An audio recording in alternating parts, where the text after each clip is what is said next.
Bihar police 25 अगस्त 2024 question paper जैसा आपको अनुभव होगा। Hello friends, welcome to the success Kendra. Friends देखिए, बिहार पुलिस कांस्टेबल 25 अगस्त 2024 ओरिजिनल क्वेश्चन पेपर जैसे प्रश्न जो है आपको बिल्कुल देखने को मिलेंगे और बिल्कुल वैसे ही प्रश्न आज इस सेशन में हम कवर करेंगे जो अब तक बिहार पुलिस के एग्ज़ाम में 7 अगस्त को, 11 अगस्त को, 18 अगस्त को और 21 अगस्त 2024 को पूछा गया है। वही पैटर्न और वही लेवल है। सेशन को पूरा लगाइएगा और जो लोग पहली बार चैनल पर विजिट कर रहे हैं चैनल को सब्सक्राइब कर लीजिए और जो बगल में बेल आइकन है, घंटी का निशान है, उसको भी ज़रूर दबा लीजिएगा ताकि जब भी बिहार पुलिस कांस्टेबल 21,391 पोस्ट से संबंधित कोई भी इम्पोर्टेंट वीडियो अपलोड किया जाए तो उसका नोटिफिकेशन सबसे पहले आपके पास पहुंच जाए। तो चलिए फ्रेंड्स, बिना देरी किए हुए सेशन आज का स्टार्ट करते हैं। एक बार सभी लोग फटाफट सेशन को लाइक कर दीजिए और फ्रेंड्स जब पूरा सेशन देख लीजिएगा, जब सेशन समाप्त हो जाएगा तो इसे कम से कम एक ग्रुप में अवश्य ही फ्रेंड्स इसको शेयर कर दीजिएगा। तो चलिए शुरू करते हैं अब हम लोग आज का session. Bihar police question paper 25 अगस्त 2024 जैसे बिल्कुल प्रश्न आपको देखने को मिलेंगे। फ्रेंड्स देखिए, जिनका पेपर अभी बाकी है बिहार पुलिस का, जिनका बिहार पुलिस का एग्ज़ाम 25 अगस्त 2024 को और 28 अगस्त 2024 को होना है, वो लोग इस सेशन को पूरा लगाइए, एग्ज़ाम के तौर पर लगाइए। ऐसा समझिए कि आप एग्जामिनेशन हॉल में बैठे हुए हैं और पेपर दे रहे हैं। बिल्कुल यही पैटर्न रह रहा है अभी भी बिहार पुलिस का, ठीक है ना। और सभी लोग ईमानदारी पूर्वक अपना अपना सेशन के एंड में स्कोर कमेंट करके ज़रूर बताइएगा। चलिए आज के सेशन का पहला प्रश्न पढ़ेंगे कि भारत के प्रधानमंत्री पद के लिए उम्मीदवार की कम से कम कितनी आयु होनी चाहिए। सभी लोग इसका आंसर कमेंट करिए। देखिए फ्रेंड्स, आर्टिकल 74 याद रखिएगा क्योंकि ऑलरेडी आर्टिकल 75 पूछा जा चुका है। देखिए पहले मैं आपको आर्टिकल 74 आर्टिकल 74 बता देता हूँ। देखिए अनुच्छेद 74 में कहा गया है कि राष्ट्रपति को सहायता और सलाह देने के लिए प्रधानमंत्री के साथ एक मंत्री परिषद होगी। ये किस में कहा गया है? आर्टिकल 74 में कहा गया है। अच्छा, आर्टिकल जो 75 है इसमें क्या कहा गया है? तो देखिए अनुच्छेद 75 के आधार पर लोकसभा के बहुमत दल के नेता को राष्ट्रपति प्रधानमंत्री नियुक्त करता है। यह आर्टिकल 75 में कहा गया है। और आपको पता है कि लोकसभा में जो बहुमत दल का नेता होता है वो प्रधानमंत्री होता है। और आपको ये भी पता है कि लोकसभा की सदस्यता के लिए न्यूनतम आयु कितनी होनी चाहिए? तो 25 वर्ष होनी चाहिए, ठीक है ना। तो यहाँ पर देखिए, भारत के प्रधानमंत्री पद के लिए उम्मीदवार की कम से कम कितनी आयु होनी चाहिए? तो कम से कम 25 वर्ष होनी चाहिए। क्लियर। चलिए उसके बाद नेक्स्ट क्वेश्चन करेंगे कि निम्नलिखित में से गुप्त वंश का वह राजा कौन था जिसने हुनों को भारत पर आक्रमण करने से रोका? बताइए। सभी लोग इसका आंसर कमेंट करिए। आंसर कमेंट करते चलिए फ्रेंड्स, उससे आपका रिवीजन होगा।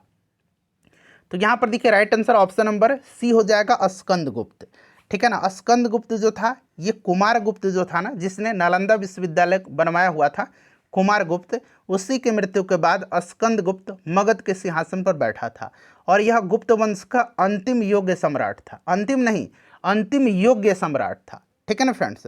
इस चीज़ को आप याद रखिएगा। और इन्होंने हुनों से मुकाबला बुद्धिमानी पूर्वक और वीरता पूर्वक किया और हुनों को परास्त किया। तो यहाँ पर स्कंदगुप्त राइट आंसर हो जाएगा। चलिए उसके बाद देखिएगा कि भारत में सबसे अधिक किस प्रकार की मिट्टी पाई जाती है? भारत में सबसे अधिक किस प्रकार की मिट्टी पाई जाती है? तो भारत में सबसे अधिक जो है आपको पता है जलोढ़ मिट्टी पाई जाती है, यानी कि एलुवियल मिट्टी पाई जाती है। तो यहाँ पर देखिए एलुवियल या फिर जलोढ़ मिट्टी याद रखिएगा, आपको भी पता है जलोढ़ मिट्टी, ठीक है ना। अच्छा, जलोढ़ मिट्टी की बात कर लेते हैं। तो इस मिट्टी में पोटास की बहुलता होती है परंतु नाइट्रोजन, फास्फोरस एवं ह्यूमस की कमी होती है और यह भारत की सबसे उपजाऊ मिट्टी है, जलोढ़ मिट्टी। और भारत में सबसे अधिक जो है यही मिट्टी पाई जाती है, ठीक है। चौथा प्रश्न है कि निम्नलिखित में से कौन सा विषय संघ सूची में शामिल नहीं है? देखिए, संघ सूची, राज्य सूची और एक और है समवर्ती सूची। जो हमारा अनुसूची 7 है ना, अनुसूची 7, ठीक है ना, अनुसूची 7 में जो है संघ और राज्यों के बीच शक्तियों का बंटवारा है। याद रखिएगा, ये अनुसूची 7 में है और इसी में संघ सूची, राज्य सूची और समवर्ती सूची है। देखिए यहाँ पर पूछा गया कि संघ सूची में शामिल नहीं है। तो देखिए संघ सूची में इसमें से कौन सा शामिल नहीं है? तो ये आपका मछली उद्योग हो जाएगा। मैंने आपको बताया है कि कृषि, मत्स्य पालन, ठीक है ना, ठीक है ना, ये सब आपका क्या आता है? प्राथमिक क्षेत्र में आता है। और प्राथमिक क्षेत्र जो होता है ये आपका आता है किस में, तो फ्रेंड्स ये आता है राज्य सूची में। तो ये राज्य सूची का विषय है, ठीक है ना। चलिए नेक्स्ट क्वेश्चन कर लेंगे कि भारतीय संविधान में निर्देशात्मक नियमों का समावेश निम्न स्थापन के लिए किया गया। भारतीय संविधान में निर्देशात्मक नियमों का समावेश निम्न स्थापन के लिए किया गया, बताइए। तो यहाँ पर राइट आंसर आपका ऑप्शन नंबर सी हो जाएगा, सामाजिक और आर्थिक लोकतंत्र। देखिए सामाजिक और आर्थिक लोकतंत्र की स्थापना राज्य के नीति निर्देशक तत्व के माध्यम से किया जाता है और राजनीतिक लोकतंत्र की स्थापना जो है मौलिक अधिकार के माध्यम से किया जाता है। लेकिन सामाजिक और आर्थिक लोकतंत्र की स्थापना राज्य के नीति निर्देशक जो तत्व हैं, जो सिद्धांत है, उसी के माध्यम से किया जाता है, ठीक है ना। तो यहाँ पर देखिए option number C right answer इसका हो जाएगा। क्लियर। और आपको भी पता है कि भारत के लोक कल्याण की प्रकृति नीति निर्देशक का तत्व का हिस्सा है और महात्मा गांधी जी का जो ग्राम स्वराज था ये भी इसी का हिस्सा है। मद्य निषेध, श्रम को जो समान श्रम जो है, आपको पता है कि समान श्रम के लिए समान वेतन की व्यवस्था, ये आपकी नीति निर्देशक तत्वों में ही है, ठीक है ना। चलिए उसके बाद नेक्स्ट क्वेश्चन करेंगे कि निम्नलिखित में से किस सिख गुरु ने गुरु नानक की जीवनी लिखी थी। अच्छा, गुरु नानक जी जो हैं ये सिखों के पहले गुरु हैं, सिख धर्म के संस्थापक हैं। इनका जन्म याद रखिएगा 1469 में हुआ था, ठीक है ना। 1469 में कहाँ पर, तो तलवंडी में, ठीक है। और यहाँ पर पूछा गया है कि इनकी जीवनी जो है किस सिख गुरु ने लिखी है, तो राइट आंसर क्या हो जाएगा, बताइए। करेक्ट आंसर इसका क्या होगा फ्रेंड्स, तो ऑप्शन नंबर ए हो जाएगा, गुरु अंगद देव। गुरु अंगद देव, ठीक है ना, ये सिखों के दूसरे गुरु थे, ठीक है फ्रेंड्स, याद रखिएगा। चलिए नेक्स्ट क्वेश्चन कर लेंगे। अगला प्रश्न है हमारा, देखिएगा कि निम्नांकित में से, देखिए निम्नांकित में से मौद्रिक नीति का अप्रत्यक्ष उपकरण इनमें से कौन सा है। मौद्रिक नीति का अप्रत्यक्ष उपकरण, बताइए राइट आंसर क्या होगा। देखिए आरबीआई जो है, जो रिजर्व बैंक है ना, प्रति 2 माह पर अपनी मौद्रिक नीति की समीक्षा करता है और मौद्रिक नीति के तहत बैंक दर है, बैंक दर है, खुले बाजार की क्रियाएं हैं, नगद आरक्षित अनुपात है, ठीक है ना, जिसको कि कैश रिजर्व रेशियो कहा जाता है। और इसमें जो है आपका वैधानिक तरलता अनुपात नहीं है, ऑप्शन नंबर डी यहाँ पर राइट आंसर हो जाएगा, ठीक है। चलिए उसके बाद नेक्स्ट क्वेश्चन कर लेंगे कि सूर्य तारों के जिस परिवार से संबंधित है उसे जाना जाता है। सूर्य क्या है, एक तारा है, सूर्य तारों के जिस परिवार से संबंधित है उससे जाना जाता है, तो फ्रेंड्स उसको जाना जाता है सुपरनोवा के नाम से।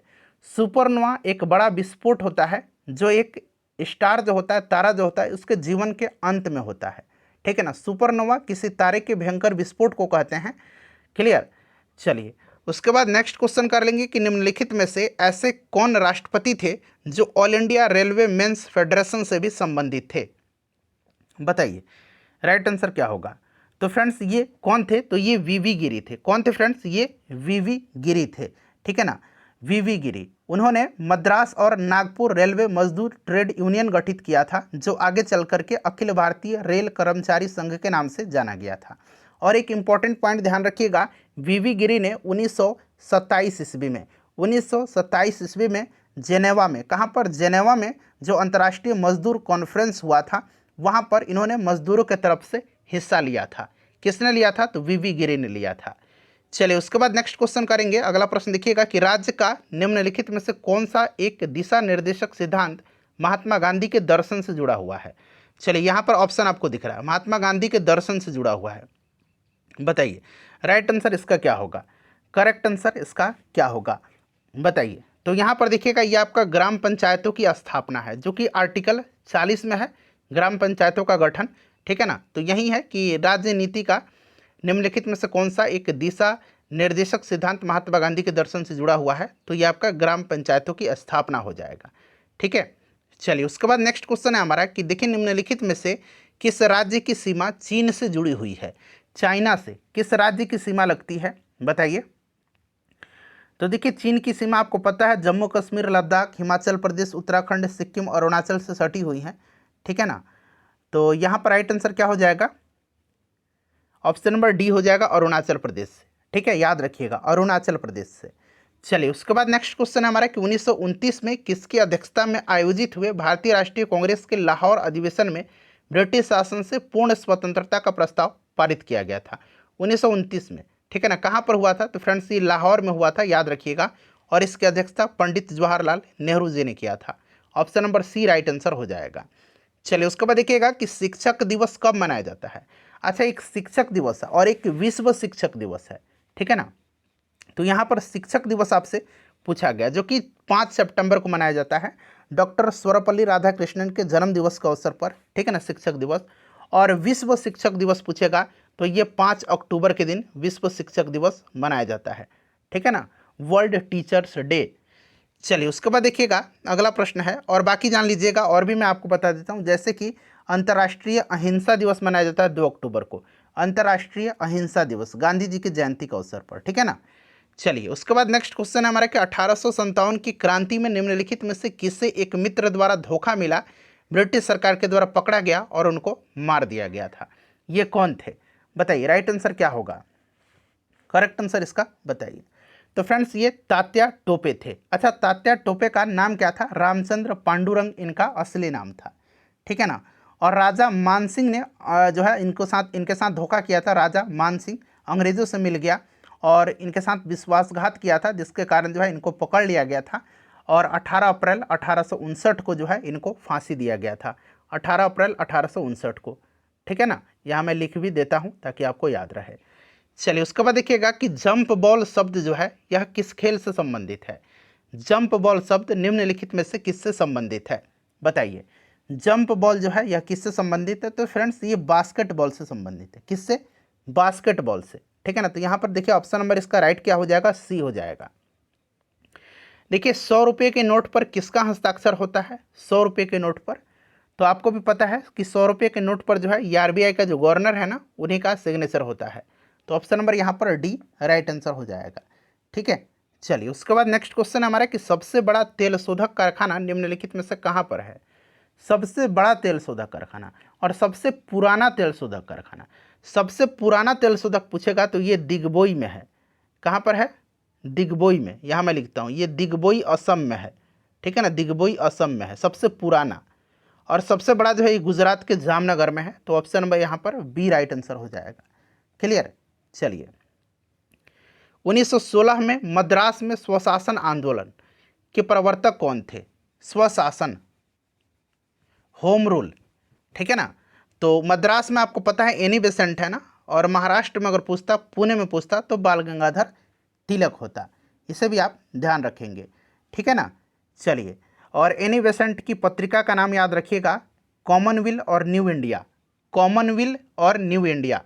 चलिए उसके बाद देखिएगा कि किस संविधान संशोधन में मूल अधिकार के ऊपर नीति निषेध सिद्धांत का आधिपत्य दिया गया? किस संविधान संशोधन में मूल अधिकार के ऊपर नीति निषेध सिद्धांत का आधिपत्य दिया गया? बताइए राइट आंसर क्या होगा। तो फ्रेंड्स ये आपका कौन सा 42वां संविधान संशोधन है? 42वां संविधान संशोधन, ठीक है। ये 1976 में हुआ था और इसको लघु संविधान भी कहा जाता है, 42वां संविधान संशोधन को।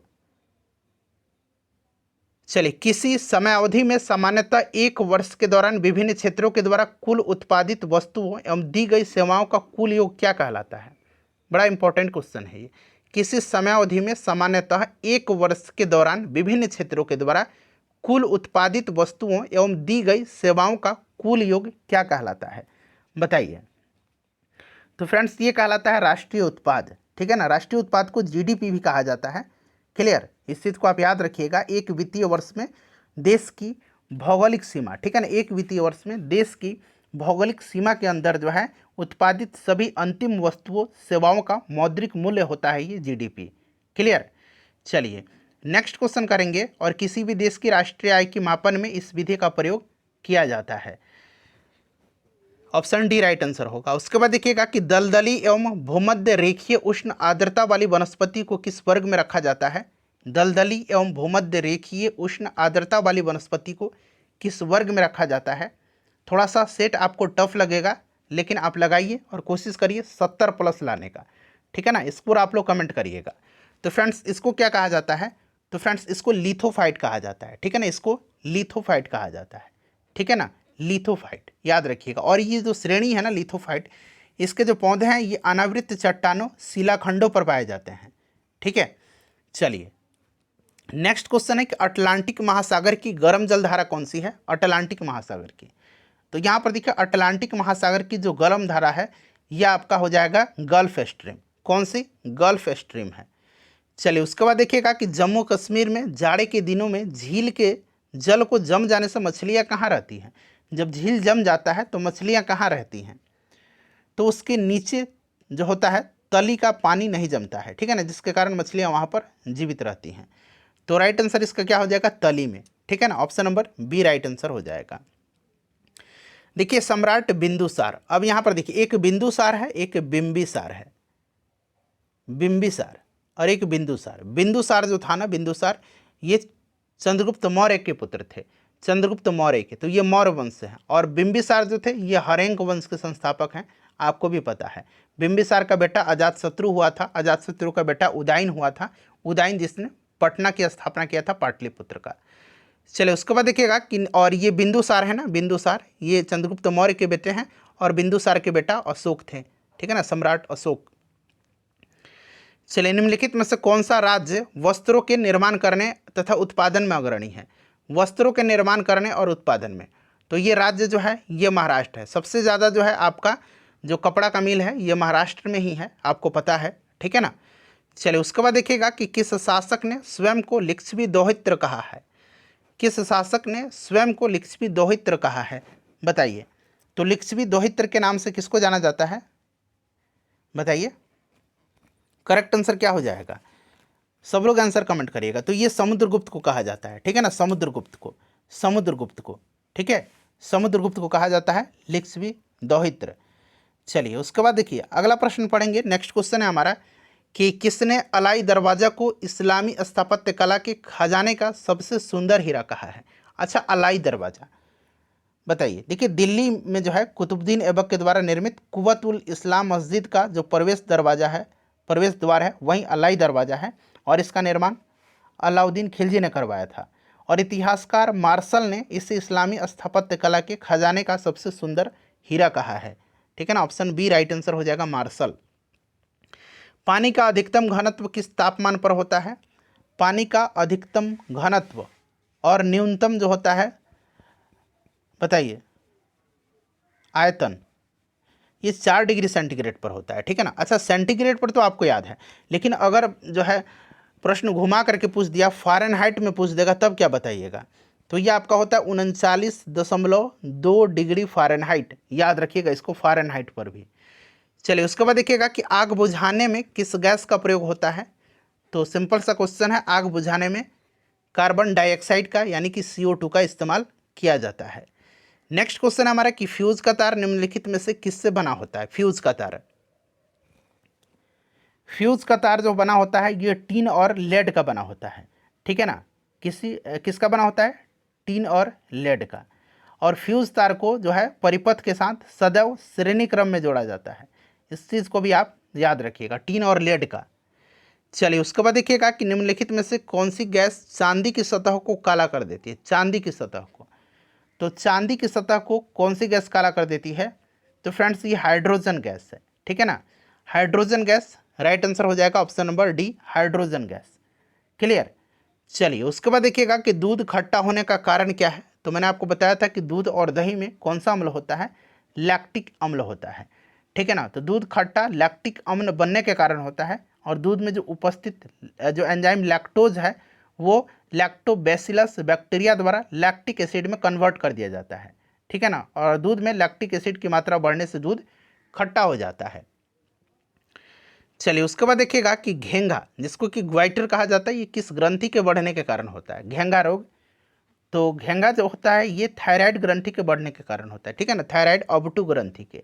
क्लियर। और यह शरीर में आयोडीन की कमी से उत्पन्न होने वाला रोग है, आयोडीन की कमी से, आयोडीन की कमी से, ठीक है ना, ये भी आप ध्यान रखिएगा। चलिए अगला प्रश्न करेंगे कि एस्पिरिन का रासायनिक नाम क्या है? एस्पिरिन का रासायनिक नाम, एस्पिरिन का रासायनिक नाम क्या है? तो इसका रासायनिक नाम है acetyl salicylic acid, acetyl salicylic acid यानी कि सैलिसिलिक अम्ल, एसिटाइल सैलिसिलिक अम्ल, ये एस्पिरिन का केमिकल नेम है, याद रखिएगा। चलिए उसके बाद देखिएगा कि आतिशबाजी में हरा रंग निम्नलिखित में से किसकी उपस्थिति के कारण होता है? हरा रंग, बताइए, हरा रंग किसके कारण होता है? हरा रंग जो होता है ये बेरियम के कारण होता है, ठीक है ना। और चटक लाल रंग जो होता है ये स्ट्रोंसियम के कारण होता है, चटक लाल रंग, ठीक है, ये भी आप ध्यान रखिएगा। चलिए फ्रेंड्स, उसके बाद देखिए डायनेमो क्या परिवर्तित करता है। तो डायनेमो जो है आपको भी पता है यांत्रिक ऊर्जा को विद्युत ऊर्जा में परिवर्तित करता है, और डायनेमो विद्युत चुंबकीय प्रेरण के सिद्धांत पर कार्य करता है, ठीक है ना। तो यहाँ पर हो जाएगा यांत्रिक ऊर्जा को विद्युत ऊर्जा में, ठीक है। और मोटर इसके उल्टा करता है, विद्युत को यांत्रिक में कन्वर्ट करता है। कौन? विद्युत मोटर। विद्युत मोटर देखिए, चौराहे पर मुड़ते समय साइकिल सवार पर केंद्र की ओर से कौन सा बल लगता है? मुड़ते समय साइकिल सवार पर केंद्र की ओर से कौन सा बल लगता है? तो देखिए, चौराहे पर मुड़ते समय साइकिल सवार पर केंद्र की ओर से अभिकेंद्रीय बल लगता है, ठीक है ना। चूंकि इस बल के अभाव में वस्तु वृत्ताकार पथ पर नहीं चल सकती है, इसलिए मुड़ते समय जो है अभिकेंद्रीय बल, ठीक है ना। चलिए, उसके बाद देखिएगा कि अंतरिक्ष यात्री को आकाश किस रंग का दिखाई देता है। तो अंतरिक्ष यात्री को आकाश जो है, चूंकि वहाँ पर अंतरिक्ष में वायुमंडल नहीं है, इस कारण जो है वहाँ पर कोई प्रकीर्णन नहीं हो पाता है, जिसके कारण अंतरिक्ष से आकाश नीला नहीं काला दिखाई देता है, ठीक है ना, काला। अगला प्रश्न है कि किस हार्मोन द्वारा हृदय स्पंदन और रुधिर दाब बढ़ जाते हैं? बताइए, हृदय स्पंदन और रुधिर दाब, तो ये कौन सा हार्मोन है, ये आपसे पूछा जा रहा है, बताइए। तो फ्रेंड्स, ये एड्रेनलिन है, जो कि रक्तचाप को भी नियंत्रित करता है, एड्रेनलिन। चलिए, उसके बाद देखिए अगला प्रश्न पूछा गया है कि न्यूमेटिक हड्डी का एक अभिलक्षण है। न्यूमेटिक हड्डी एक अभिलक्षण है। तो देखिए, ये जो न्यूमेटिक हड्डी है ना, न्यूमेटिक हड्डी, ये आपकी हड्डी ये पाई जाती है पक्षियों में, ठीक है ना। पक्षियों का एक प्रमुख अभिलक्षण है न्यूमेटिक हड्डी। न्यूमेटिक बोन्स जो हैं ये खोखली और हल्की होती हैं, तो ये पक्षियों का हो जाएगा। उसके बाद देखिएगा कि सरीसृपों तथा पक्षियों को जोड़ने वाली कड़ी कौन सी है। सरीसृप और पक्षियों के बीच का जो संयोजक माना जाता है, ये माना जाता है आर्कियोपेटेरिक्स को, ठीक है ना, ये माना जाता है आर्कियोपेटेरिक्स को। Option number A right answer हो जाएगा, क्योंकि यह वर्तमान में विलुप्त हो चुका है आर्कियोपेटेरिक्स, ठीक है।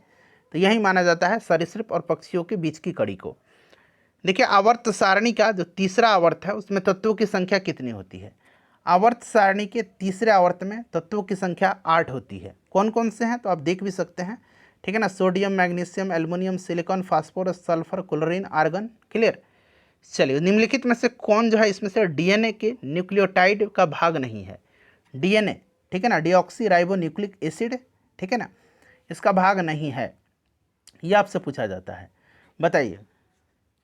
तो करेक्ट आंसर इसका क्या होगा फ्रेंड्स? राइट आंसर इसका हो जाएगा आपका option number D, phosphoric. Option D यहाँ पर एमिनो अम्ल है। चलिए, यहाँ पर ऑप्शन डी हो जाएगा एमिनो अम्ल, ठीक है ना, एमिनो अम्ल यहाँ पर राइट आंसर हो जाएगा, क्लियर।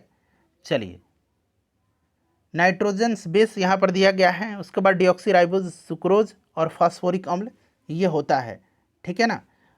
चलिए, यहाँ पर ये वाला एमिनो अम्ल नहीं होगा। उसके बाद देखिएगा, ये आपका मैथ का प्रश्न आ गया, इसको आपको सरलीकृत रूप में करना है, तो आप आसानी से इसको बना लेंगे, ठीक है ना। चलिए, यहाँ पर करेक्ट आंसर 31/13 हो जाएगा, मैं आपको बता दे रहा हूँ। चलिए, उसके बाद पूछा गया है कि दो संख्याओं 7 और 21 का तृतीय अनुपात क्या होगा? 7 और 21 का तृतीय अनुपात, ठीक है ना, 7 और 21 का तृतीय अनुपात, बताइए। तो 7, 21 और x, ठीक है ना, तीनों समानुपाती होंगे, 7, 21 और x, ठीक है ना। तो यहाँ पर हो जाएगा आपका 7x और 21 का स्क्वायर कर दीजिएगा आप, 7x मतलब इक्वल टू 21 का स्क्वायर कर दीजिएगा, तो यहाँ पर x इक्वल टू हो जाएगा आपका 21 गुना 21/7, 7 तिरका 21 और 21 3 का 63 हो जाएगा, ठीक है ना। चलिए, उसके बाद देखिएगा मैथ का क्वेश्चन आप बनाइए, मैं यहाँ पर हिंट दे देता हूँ, ठीक है ना। इसका आंसर देखिए क्या हो जाएगा, कह रहा है ना प्रश्न, देखिए कि एक संख्या का तिगुना, ठीक है ना, मान लीजिए कोई संख्या x है, उसका तिगुना और उसके व्युत्क्रम के दुगुने का होगा, और उसके व्युत्क्रम यानी कि संख्या x है तो इसका व्युत्क्रम कितना होगा? व्युत्क्रम इसका 1/x हो जाएगा, ठीक है ना। योग कर रहा है दुगुना, तो गुना दो कर दीजिए, कितना है? 97/4 है, 97/4 है। तो सॉल्व कर लीजिए, x की वैल्यू निकल आएगा, ठीक है। चलिए, यहाँ पर 8 इसका आंसर होगा। चलिए, उसके बाद देख लीजिए, इसका आंसर मैं बता देता हूँ, इसका आंसर आपका निकल के आ जाएगा 0.161616, 0.161616, ठीक है ना। चलिए इसका भी आंसर आप लोग निकाल लीजिएगा, ए प्लस बी का स्क्वायर ए माइनस बी का, या फिर ए स्क्वायर माइनस बी स्क्वायर के रूप में भी आप इसको निकाल सकते हैं, ठीक है ना। 27 यहाँ पर इसका राइट आंसर आ जाएगा। चलिए उसके बाद देखिए इसका आंसर 49 का जो है आपका 24/5 आ जाएगा। उसके बाद देखिएगा इसमें क्या होगा कि ये चतुर्भुज का जो है चारों कोनों को माप दिया गया है, तो चतुर्भुज के चारों कोनों का योग 360 डिग्री होता है, तो इसको जोड़ लीजिए और सबसे बड़े कोण की माप निकाल लीजिए। देखिए एक्स मान लीजिए 5x 4x 9x और 2 11x 1 12x, ठीक है ना। 12x इक्वल टू कितना हो जाएगा 360, यानी कि x इक्वल टू कितना हो जाएगा 12 तिहाई 36, ठीक है ना। तो ये 30 डिग्री आ जाएगा, तो सबसे बड़ा ये है ना, तो 30 गुना 5 यानी कि 150, राइट आंसर हो जाएगा ऑप्शन नंबर डी, ठीक है। चलिए उसके बाद देखिए इसका आंसर बताइए, निम्नलिखित चतुर्भुजों में से किसमें विपरीत कोण अनुपूरक होते हैं। तो ये आपके देखिए सम चतुर्भुज में विपरीत कोण समान होते हैं और समानांतर चतुर्भुज में भी विपरीत कोण समान होते हैं। समलंब चतुर्भुज में विपरीत कोण असमान होते हैं और चक्रीय चतुर्भुज में विपरीत कोण का मान 180 डिग्री का होता है और अनुपूरक पूछा गया है। तो यहाँ पर राइट आंसर इसका क्या होगा, ऑप्शन नंबर डी हो जाएगा ना, चक्रीय चतुर्भुज। चलिए यहाँ पर देख लीजिएगा इसका महत्तम समावर्तक पूछा गया है, तो ये आप निकाल लेंगे, मौसत 4 हो जाएगा। चलिए उसके बाद देखिएगा कि निम्नलिखित में से कौन सी संख्या 18 से विभाज्य है, तो आप चेक कर लीजिए, ठीक है ना। तो यहाँ पर देखिएगा इसका राइट आंसर क्या होगा 5832 होना चाहिए, option number B correct answer होना चाहिए, ऑप्शन नंबर बी ही करेक्ट आंसर है, ठीक है। चलिए अब यहाँ से चलिए देखिए ऐतिहासिक फवारा, इसका नाम है गुलजार हौज, नाम क्या है गुलजार हौज। पूछा गया है कि यह निम्नलिखित में से किस भारतीय शहर में है। गुलजार हौज जो है ना, ये चार मीनार के निकट स्थित है, चार मीनार के पास स्थित है, और चार मीनार आपको पता है कहाँ पर है, हैदराबाद में, तेलंगाना में। चलिए उसके बाद देखिएगा किसी एक व्यक्ति को भारतीय सर्वोच्च न्यायालय के न्यायाधीश के रूप में नियुक्त होने के लिए उच्च न्यायालय में कितने वर्षों तक वकालत करना अनिवार्य होगा। यह प्रश्न मैंने आपको ऑलरेडी अपने सेट में कराया हुआ था। 10 साल तक जो है उसको उच्च न्यायालय में यानी कि हाई कोर्ट में वकालत करने का अनुभव होना चाहिए। ऑप्शन नंबर यहाँ पर बी राइट आंसर होगा इसका, ठीक है ना। 10 वर्षों तक अधिवक्ता रहना, ठीक है, यह अनिवार्य है। चलिए उसके बाद देखिए पूछा गया कि लोसंग त्यौहार निम्नलिखित में से किस भारतीय राज्य में मनाया जाता है, बड़ा इंपॉर्टेंट है लोसंग त्यौहार। तो फ्रेंड्स ये कहाँ पर, सिक्किम में मनाया जाता है, सिक्किम का है लोसंग त्यौहार। चलिए उसके बाद देखिएगा कि ग्रेट मैन मेड रिवर, ठीक है ना, ग्रेट मैन मेड रिवर किस देश में स्थित है। ग्रेट मैन मेड रिवर ये भूमिगत पाइपलाइन का एक नेटवर्क है, ठीक है ना, जो कि लीबिया में है। कहाँ पर है, लीबिया में। चलिए उसके बाद देखिएगा कि निम्नलिखित में से जो है, निम्नलिखित में से विश्व के किस नेता को पहला फिलिप कोटलर प्रेसिडेंशियल अवार्ड से सम्मानित किया गया था। ये पहले जो है किस देश के नेता हैं, यानी कि पहला ये फिलिप कोटलर प्रेसिडेंशियल अवार्ड दिया भी गया था नरेंद्र मोदी जी को, तो याद रखिएगा, ठीक है ना। चलिए उसके बाद देखिएगा कि बैंकिंग शब्दावली में SLR का फुल फॉर्म, बड़ा फुल फॉर्म पूछा जा रहा है हर एग्जाम में, मतलब हर पेपर में, क्योंकि सब जिलों का अलग अलग पेपर रह रहा है, तो हर जिले के पेपर में रह रहा है फुल फॉर्म। SLR का फुल फॉर्म क्या होगा, तो एस्टुचुअरी लिक्विडिटी रेशियो, अर्थात वैधानिक तरलता अनुपात, यहाँ पर राइट आंसर होगा, ये वाला आंसर सही होगा, ठीक है ना। चलिए राज्यसभा धन विधेयक को रोक सकती है, तो धन विधेयक को कितने दिनों तक, तो आपको भी पता है 14 दिन तक अपने पास रख सकती है, तो 14 दिन राइट आंसर हो जाएगा। कोई भी विधेयक धन विधेयक है नहीं, ये निर्णय लोकसभा के स्पीकर करता है, ठीक है, और धन विधेयक को पहले लोकसभा में पेश किया जाता है। चलिए उसके बाद देखिए भारतीय राष्ट्रीय कांग्रेस की स्थापना किस शहर में हुई थी। तो भारतीय राष्ट्रीय कांग्रेस की स्थापना 1885 में एओ ह्यूम के द्वारा किया गया था, बम्बई में, और बम्बई में ही पहला अधिवेशन हुआ था जिसका अध्यक्षता WC बनर्जी ने किया था। दूसरा हुआ था आपका 1886 में कोलकाता में, जिसका अध्यक्षता दादा भाई नौरोजी ने किया था। चलिए बुद्ध ने अपना प्रथम उपदेश किस स्थान पर दिया था, तो पहला उपदेश इन्होंने दिया था सारनाथ में, ऋषिपत्तनम में, ठीक है, याद रखिएगा। सबसे ज़्यादा उपदेश इन्होंने श्रावस्ती में दिया है। चलिए उसके बाद नेक्स्ट क्वेश्चन है हमारा कि निम्नलिखित में से श्रीलंका का राष्ट्रीय खेल कौन सा है। श्रीलंका का राष्ट्रीय खेल जो है ये वॉलीबॉल है, ठीक है ना, वॉलीबॉल राइट आंसर हो जाएगा। देखिए अगला प्रश्न कि why I am a Hindu, ये पुस्तक के लेखक कौन है। तो इस पुस्तक को शशि थरूर ने लिखा है, ठीक है ना, ऑप्शन डी। उसके बाद देखिए भारतीय पारंपरिक खेल इनसुकनार, यहाँ पर देखिए ये शब्द बड़ा इंपॉर्टेंट है, किस राज्य से संबंधित, क्योंकि ये पारंपरिक खेल है इनसुकनार, ये किस राज्य से संबंधित है। तो फ्रेंड्स ये आपका मिजोरम का एक स्थानीय खेल है, ध्यान रखिएगा, कहाँ का, मिजोरम का। चलिए उसके बाद देखिएगा कि चीनी यात्री हेन त्सुआंग भारत आया था किसके शासनकाल में।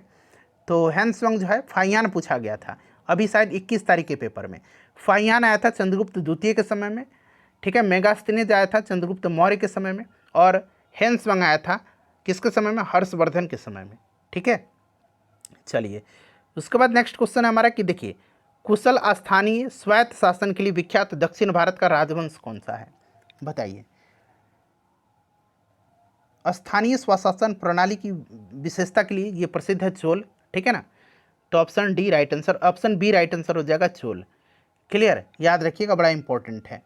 चलिए उसके बाद नेक्स्ट क्वेश्चन कर लेंगे कि कला की गांधार शैली की उत्पत्ति हुई थी। गांधार शैली और मथुरा कला शैली सर्वाधिक विकास जो हुआ था ये कनिष्क के समय में हुआ था, याद रखिएगा कनिष्क के समय में। ये कुषाण वंश का शासक है, सबसे प्रतापी शासक। 78 ईस्वी में जो है इसने किसकी शुरुआत किया था, बताइए, आप लोग कमेंट करिएगा, ठीक है ना। मैंने कई बार बताया हुआ है कौन सी संवत का इसने शुरुआत किया था, जल्दी कमेंट करके बताइए। चलिए अपनी राजधानी को दिल्ली से दौलताबाद कौन ले गया था, दिल्ली से दौलताबाद। तो दिल्ली से दौलताबाद जो है ये कौन ले गया था, मोहम्मद बिन तुगलक था, जो राजधानी को दिल्ली से देवगिरी ले गया था, ठीक है ना। और देवगिरी का उसने नाम बदल करके दौलताबाद रखा था। क्लियर, इस चीज़ को आप ध्यान रखिएगा। चलिए तो ये मोहम्मद बिन तुगलक हो जाएगा। चलिए उसके बाद देखिएगा कि अफ्रीका किलिमंजारो का सर्वोच्च पर्वत शिखर किस देश में स्थित है, किलिमंजारो, बताइए। राइट आंसर क्या हो जाएगा इसका, तंजानिया में स्थित है ना, तंजानिया राइट आंसर हो जाएगा, तंजानिया में है, ठीक है ना, तंजानिया में है। चलिए उसके बाद देखिए अगला प्रश्न है कि भारतीय संविधान के किस अनुच्छेद के अंतर्गत नागरिकों को मौलिक अधिकार प्रदान किए गए हैं। तो मौलिक अधिकार भाग 3 में है, अनुच्छेद 12 से लेकर के अनुच्छेद 35 तक में। मैंने आपको कई बार कराया भी है, इस चीज़ को आप ध्यान रखेंगे, अमेरिका से लिया गया है। चलिए उसके बाद देखिए तक्षशिला की ओर बढ़ते हुए सिंधु नदी को पार करने के बाद 326 ईसा पूर्व में भारत पर किसने आक्रमण किया था, 326 ईसा पूर्व में, बताइए। तो ये कौन था, सिकंदर था, सिकंदर राइट आंसर हो जाएगा, ठीक है ना। चलिए उसके बाद देखिए अगला प्रश्न, अगला प्रश्न क्या कर रहा है कि भारत सरकार को कानूनी विषयों पर कौन परामर्श देता है, कानूनी विषयों पर। तो कानूनी विषयों पर जो परामर्श देता है यह कौन है, अटॉर्नी जनरल है, ठीक है ना, महान्यायवादी है। यह भारत सरकार का सर्वोच्च विधि अधिकारी होता है, सर्वप्रथम विधि अधिकारी होता है। तो यहाँ पर देखिए अटॉर्नी जनरल हो जाएगा। चलिए उसके बाद देखिएगा नेक्स्ट क्वेश्चन हमारा कि संघीय लोकसेवा आयोग की नियुक्ति कौन करता है, संघ लोकसेवा आयोग। इसकी नियुक्ति राष्ट्रपति के द्वारा किया जाता है, ठीक है ना, राष्ट्रपति के द्वारा किया जाता है। संघ लोकसेवा आयोग के अध्यक्ष और सदस्यों की नियुक्ति जो है राष्ट्रपति करते हैं। तो भारत के राष्ट्रपति हो जाएंगे। उसके बाद देखिए उच्चतम न्यायालय के न्यायाधीश की संख्या की वृद्धि करने की शक्ति किसके पास है, उच्चतम न्यायालय यानी कि सुप्रीम कोर्ट की बात की जा रही है। तो फ्रेंड्स ये संसद के पास है, ठीक है ना, संसद के पास है, इस चीज़ को आप ध्यान रखिएगा, संसद के पास है। तो यहाँ पर आपका संसद करेक्ट आंसर हो जाएगा। चलिए उसके बाद देखिए निम्नलिखित में से किस भारतीय राज्य में पोलो खेल की उत्पत्ति हुई थी, पोलो खेल की उत्पत्ति किस भारतीय राज्य में हुई थी। तो देखिए ये मणिपुर के राज्य में मानी जाती है, मणिपुर राइट आंसर हो जाएगा। उसके बाद देखिए ज्योतिपुंज पुस्तक के लेखक कौन है, ज्योतिपुंज, इस पुस्तक को लिखा है किसने, ज्योतिपुंज को। तो ये नरेंद्र मोदी जी की पुस्तक है, याद रखिएगा, ठीक है ना। चलिए उसके बाद देखिएगा कि संघवाद सरकार की एक प्रणाली है जिसमें शक्तियाँ केंद्रीय प्राधिकरण और देश की विभिन्न संगठक इकाइयों के बीच होता है, बताइए। संघवाद सरकार की एक प्रणाली है जिसमें शक्तियाँ केंद्रीय प्राधिकरण और देश की विभिन्न संगठक इकाइयों के बीच खाली स्थान दिया गया होता है, बताइएगा। इसका राइट आंसर क्या हो जाएगा, ऑप्शन में आपको सभी ऑप्शन दिखा देता हूँ। देखिए सभी ऑप्शन में क्या दिया गया है, विभाजित, अभ्यारोपित, प्रेरित, उपहासित। तो शक्तियाँ जो होती हैं ना हमारी विभाजित होती हैं, ठीक है ना। तो ऑप्शन ए यहाँ पर राइट आंसर हो जाएगा। क्लियर, विभाजित होती हैं। चलिए उसके बाद नेक्स्ट क्वेश्चन हमारा कि भारत में शांति स्वरूप भटनागर पुरस्कार जो है ये किस क्षेत्र में योगदान के लिए दिया जाता है। शांति स्वरूप भटनागर पुरस्कार जो है ये विज्ञान और तकनीकी के क्षेत्र में उल्लेखनीय योगदान करने वाले व्यक्ति को प्रदान किया जाता है। क्लियर। चलिए अच्छा क्रिसिल क्या है, क्रिसिल आपने पढ़ा होगा करंट अफेयर में, क्रिसिल ने जो रेटिंग जारी किया है, ठीक है ना, वो पूछा जाता है। तो क्रिसिल जो है एक क्या है, क्रेडिट रेटिंग एजेंसी है, ठीक है ना। तो यहाँ पर रेटिंग एजेंसी, ऑप्शन नंबर यहाँ पर डी करेक्ट आंसर हो जाएगा। क्लियर ना फ्रेंड्स। चलिए उसके बाद नेक्स्ट क्वेश्चन है हमारा कि टमाटर में कौन सा एसिड मौजूद होता है, कौन सा अम्ल। तो टमाटर में मैंने बताया ऑक्जेलिक एसिड होता है, कौन सा? टमाटर में ऑक्जेलिक एसिड होता है। चलिए, टार्टरिक एसिड मैंने बताया था आपको, जो अंगूर, आम, इमली, इसमें टार्टरिक एसिड होता है। चलिए, उसके बाद देखिएगा कि थॉमस अल्वा एडिसन ने आविष्कार किया था। तो इसमें से देखिए, कंप्यूटर के जनक माने जाते हैं जेलबर्ट, क्या माना जाता है? जेलबर्ट टेलीविज़न के हैं कंप्यूटर के, चार्ल्स बेबेज। ठीक है ना। यहाँ पर देखिए विद्युत बल्ब का जो है, बिजली का बल्ब का एडिसन ने किया था। ठीक है। उसके बाद देखिए कोशिका शब्द का निर्माण किया गया किसके द्वारा? कोशिका की खोज रॉबर्ट हुक ने किया था। क्लियर। तो यहाँ पर राइट आंसर क्या हो जाएगा इसका, बताइए करेक्ट आंसर। तो फ्रेंड्स राइट आंसर जो होगा आपका ऑप्शन नंबर बी हो जाएगा, रॉबर्ट हुक ने। चलिए, उसके बाद देखिएगा कि बेरी बेरी रोग होता है किस विटामिन की कमी से? बेरी बेरी, तो बेरी बेरी विटामिन बी की कमी से होता है। ठीक है ना, विटामिन बी या B1 की कमी से। तो ऑप्शन नंबर यहाँ पर ए राइट आंसर हो जाएगा। ठीक है ना। चलिए, और इसका रासायनिक नाम क्या है? थाइमिन है, थाइमिन। ठीक है। चलिए, सूर्य से उत्सर्जित पराबैंगनी किरणों को कौन सी गैस रोकती है? तो पराबैंगनी किरण जो है उसको ओजोन रोकता है, ओजोन। क्लियर। चलिए, O3, वायुमंडल में कार्बन डाइऑक्साइड के परिमाण में वृद्धि के कारण क्या होगा? बताइए राइट आंसर क्या होगा इसका। तो आपको पता है कार्बन डाइऑक्साइड एक प्रकार का ग्रीन हाउस गैस है, और वायुमंडल में जो होता है, वायुमंडल से ऊष्मा के विकिरण को रोकता है और वायुमंडल का ताप बढ़ने में सहायक होता है। अतः वायुमंडल में कार्बन डाइऑक्साइड की परिमाण बढ़ने से ताप बढ़ेगा। चलिए, उसके बाद देखिएगा कि पृथ्वी की भूपरपट्टी पर सर्वाधिक उपलब्ध अधातु। अच्छा देखिए, पृथ्वी के भूपरपट्टी पर जो तत्व होते हैं ना, सबसे ज़्यादा मैंने आपको बताया ऑक्सीजन है। ठीक है ना, सबसे ज़्यादा ऑक्सीजन है, शॉर्ट में लिख देता हूँ। ठीक है ना। उसके बाद सिलिकॉन है, उसके बाद एल्युमिनियम है, उसके बाद आपका, इतना 3 तक याद रखिए। अब देखिए, अब इसमें से देखिए सबसे ज़्यादा क्या पूछा है आपका? अधातु। अधातु पूछा है ना, सबसे ज़्यादा ऑक्सीजन हो जाएगा। ठीक है ना, सबसे ज़्यादा इसमें ऑक्सीजन हो जाएगा। और यहाँ पर देखिए सबसे ज़्यादा धातु पूछेगा तो यह आपका एल्युमिनियम हो जाएगा, और सबसे ज़्यादा जो है ये अधातु सिलिकॉन इसमें से देख सकते हैं। ठीक है। चलिए, उसके बाद नेक्स्ट क्वेश्चन है हमारा कि नदी जो दक्षिण गंगा कहलाती है।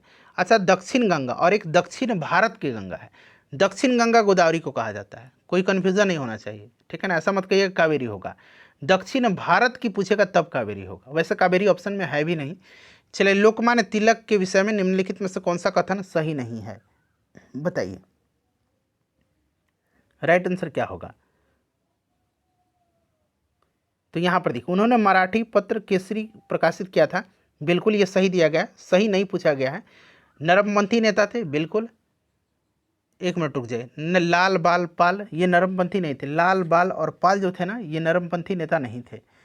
ठीक है, लाल बाल और पाल जो थे ये नरमपंथी नेता नहीं थे, मैंने आपको बताया भी हुआ है। तो ये गर्मपंथी थे, तो ये नरमपंथी नहीं थे। ठीक है ना, तो यही वाला गलत दिया गया है, बाकी सारे सही दिए गए हैं। ठीक है। चलिए, उसके बाद नेक्स्ट क्वेश्चन है हमारा कि भारत में मैग्नीज का सर्वाधिक प्रतिशत उत्पादन करने वाला राज्य निम्नलिखित में से कौन सा है? 3-4 क्वेश्चन करवाऊंगा, ध्यान दीजिएगा। सबसे पहले जान लीजिए, मैग्नीज का सबसे ज़्यादा उत्पादन करने वाला राज्य ही मध्य प्रदेश है। ठीक है, देखिए मध्य प्रदेश है। उसके बाद देखिए मध्य प्रदेश में हीरा का भी उत्पादन सबसे ज़्यादा होता है, डायमंड का सबसे अग्रणी राज्य मध्य प्रदेश है। सिल्वर का पूछेगा, सिल्वर का, तो सिल्वर में आपका राजस्थान है, यहाँ शॉर्ट में राजस्थान लिख दिया, राज्य लिख दिया। गोल्ड में कर्नाटक है, गोल्ड में कर्नाटक है। ठीक है। चलिए, अच्छा ग्रेफाइट पूछेगा तो तमिलनाडु है। सभी नया आंकड़ा मैं बता रहा हूँ आपको, ग्रेफाइट जो है ये तमिलनाडु है, TN लिख दिया, तमिलनाडु। ठीक है। नेचुरल गैस में पूछेगा तो असम है, नेचुरल गैस में असम है। ठीक है फ्रेंड्स। अच्छा, कोयला, आयरन, कोबाल्ट, बक्साइड, याद रखिएगा, कोयला, आयरन, कोबाल्ट, बक्साइड, इसमें उड़ीसा है। ठीक है, अग्रणी राज्य। चलिए, उसके बाद देखिएगा कि लोकतंत्र जनता का, जनता द्वारा और जनता के लिए शासन है, यह कथन किसका है? तो सिंपल सा बात है, अब्राहम लिंकन का ये स्टेटमेंट है। ठीक है ना। चलिए, उसके बाद देखिए भारत का संविधान। अब देखिए भारत का संविधान, और यहाँ से विकल्प से आंसर आपको चुन करके बताना है। बताइए भारत का संविधान। तो भारत का संविधान लिखित भी है और संघीय भी है। ठीक है ना, तो ऑप्शन 1 और 2 यहाँ पर राइट आंसर हो जाएगा। ठीक है। चलिए, उसके बाद देखिएगा ये मैथ का प्रश्न दे दिया गया है, यहाँ पर ये सब आप निकाल सकते हैं।